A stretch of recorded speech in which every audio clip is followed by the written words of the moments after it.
সচি মায়ের কোলে ঘর কলিতে নাম বিলাতে এই ধরাতে এলে। আহা কি সুন্দর মেয়ে, উপর থেকে আবার ঠাকুর ভক্ত।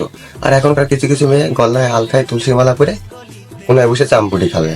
আর তোমরা কি মনে করছো একে আমি রোস্ট করবো? আরে না, একে আমার বন্ধুর বউ করবো, আর এর বাপের সাথে মিটিং ফিক্স করবো, আর একে বানাবো আমাদের গ্রামের রাজমাতা। মোর পাতলা মোর সেক্সি শরীরে হ্যাঁ কি বেটা? নজর দিয়া পাগল হইল। भाई मारो मुझे मारो। আমি ভেবেছিলাম একে বানাবো আমাদের গ্রামের রাজমাতা, তো কি করবো, এর তো উপাস আছে বিয়ের আগে ন্যাংটা হই নাচা।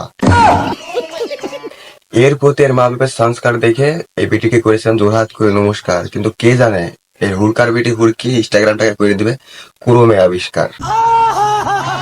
আমি ভেবেছিলাম এই বেটির সাথে আমার বন্ধুর বিয়া দিলে বন্ধুর জীবন হয়ে যাবে পুরো ধন্য, কিন্তু কে জানে যে এই হুড়কার বেটি হুড়কি আমার বন্ধুর জীবন করে দিবে ছিন্ন ভিন্ন।